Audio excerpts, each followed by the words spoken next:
Hi guys, I'm back again today with another reaction video, and today we're reacting to Hitler Oversimplified Part 1. Why?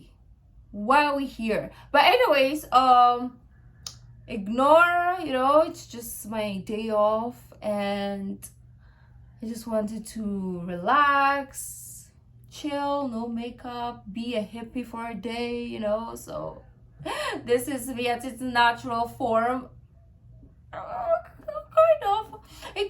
We can get worse than this. But anyways, before we start, don't forget to subscribe if you haven't already. Click that bell button so you get notified whenever I do upload a video. Anyways, guys, let's check this out. Whew, I don't know what to expect. I'm not even I don't know. Let's just see. Look at this baby. So gentle, so innocent. You'd think this child would grow up to become a good man. An honest man. Well, think again. Hitler was born Adolphus Hitler in 1889 in a small town in Austria-Hungary. Well, this is good for history purposes. So that is the point of this. Father, Alois Schicklgruber, was born out of wedlock, but eventually changed his name to that of his stepfather, becoming Alois Hitler. Alois was a mid-level Austrian customs officer, not really rolling in cash, but certainly rolling in women. He married a rich, older lady, but then immediately started having affairs, including one with a much younger house servant. So why did you marry her in the first place if he's just gonna open his legs for other people? He left his sick wife to be with his mistress, but since the Catholic Church didn't allow divorce at the time, he couldn't marry her. So he waited for his old wife to die and had a child in the meantime. Then his wife died, so he married his mistress and had another child. But then his new wife got sick, so he employed his much younger cousin Clara to take care of her. Then when his new wife died, he immediately got Clara, his cousin, pregnant, and then married her. In that order, you rock star. Clara and Alois had 3 children together, who all tragically died while in infancy. So when the 4th child, Adolf, came along... Now we see why. Now, because of the history, the DNA, the ancestral path, the pattern of his parents, or basically the father, led to this creation of a craziness. Well, that's why. Anyways, let's hear. 3 children together, who all tragically died while in infancy. So I mean, for me, I've never seen this. Like, I've never heard about this part of Hitler's life. And just hearing that part wherein the dad and the cousin boinked and had 3 kids and they all died, that is like already a sign that it shouldn't happen. Like, it's a sign from God, like saying, nah, do not do this, it's not allowed. But they still did, and the one that survived. 4th child, Adolf, came along. Clara spoiled him rotten. The Hitlers had 2 more kids, and the family moved around a few times, meaning Adolf had to attend 5 different elementary schools. Adolf's father was strict, quick to anger, and took most of it out on the eldest son until he had enough and ran away at the age of 14, leaving 7-year-old Adolf to do most of the chores and get berated by his father. The result was a difficult relationship with his dad, while he was super attached to his mother, who worried over him and his health excessively. Hitler did well in school at first. His grades were good and his teachers praised him. He was popular with the other kids and enjoyed gathering them together to play war games. He also loved reading and particularly liked stories about cowboys and Indians. As he grew older, though, he started to get into trouble.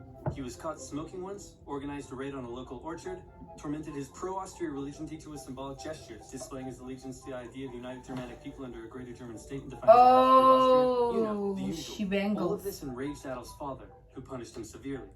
The area of Austria-Hungary that Hitler lived in was once part of the German Confederation, and many of the people who lived there considered themselves to be German. Adolf tended to just go against whatever his father said, and since his father was an Austrian public official, Hitler got big into German nationalism. So this was all because of the father. Parents, you have to listen. This enraged Adolf's father, who punished him severely. Around this time, a family tragedy struck. His 6-year-old brother, whom he loved a lot, died of measles when Adolf was 10, and was buried in the cemetery just across from their home. Around this time, neighbors reported a change in the young boy. Strange behaviors such as talking to trees and staying up late staring at the stars from the cemetery walls. He lost interest in religion and his school grades started to decline, which enraged his father, who punished him severely. It also didn't help that he had just entered high school and the cool city boys treated him like a rural peasant. He had to repeat a grade and had little interest in most school subjects, instead spending his time reading. This is all psychological drawing, trauma. One day his father said, because "Son, his someday behavior. you'll be a big balls public official like me." And Adolf replied, "No, father, I'm going to become an artist and soar high above the clouds with the eagles." This enraged his father, but by this time he was an old-ass man, so he just sort of let it go, and then died of a lung hemorrhage. Hitler just about passed his final semester and celebrated in the typical way by getting blackout drunk and wiping his ass with the certificate. However, he didn't take True the story. final school exam, instead just dropping out. The now 16-year-old boy was unemployed without much purpose in life, and for the next 3 years he stayed that way. He spent most of his time at the opera with his only friend, August Kubizek. Kubizek later wrote his memories of the young Hitler and said he was passionately interested in many things, felt he was in many ways better than others his age, was quick to anger just like his father, and an incredible speaker once he was ranting. When he was 18, he said a very sad goodbye to his mother and went to Vienna to take the entrance exam for art school. He failed. Soon after, he had to return home. His mother was sick and her health was rapidly deteriorating. Hitler stayed by her side, and when she eventually died, the family doctor said he had never seen someone so overwhelmed with grief as Hitler was. Then Hitler returned to Vienna, still hoping to find a career in the arts, but he never did. Instead, without parental support, Hitler ended up on the streets. Now in his early 20s, he spent a few rough years living in and out of homeless shelters. Damn, this person, like, he went through a lot. I don't know how to feel though. Like, should I while he doesn't know he's gonna end up how he is or was, so I guess I feel bad for the child part of his life, and then the rest is just knobbish, right? Let me know how you feel about this. Let me know, because I don't know, I'm kind of like conflicted, because he's evil, was evil,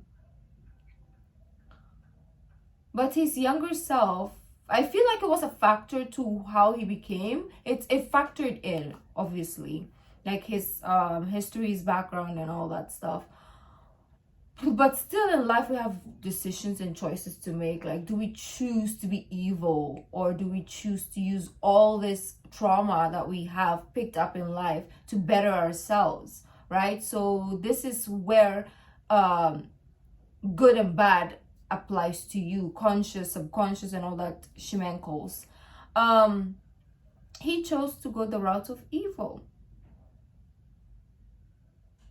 I don't know how that happens. Like, what in your brain switches to the evil side, right?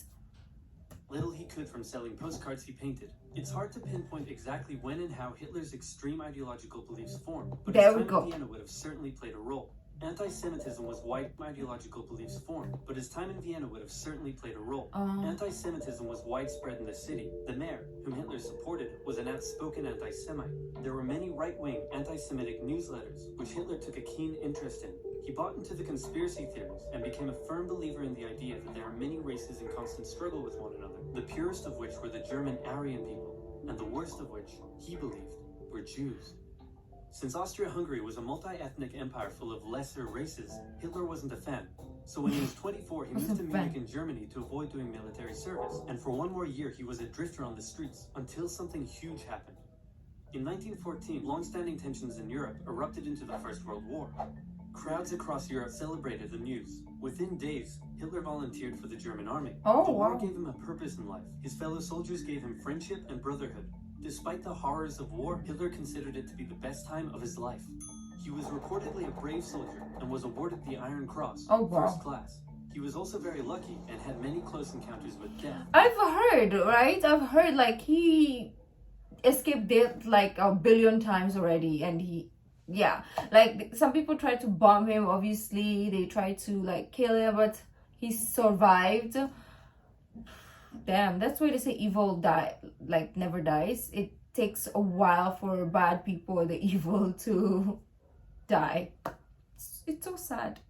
His luck ran out in 1916, however, when an artillery shell injured his leg. Ooh. He went back to Germany to recover. But he's still alive, A though. general apathetic anti-war attitude among the exhausted and hungry German populace. With the war turning against Germany, he returned to the front lines, but was temporarily blinded by a British gas attack in 1918. A month later, still recovering in hospital, See, he has like 20 million lives. Like, I can't only have 9. Hitler is like, I don't know. Hitler learned of Germany's defeat and surrender.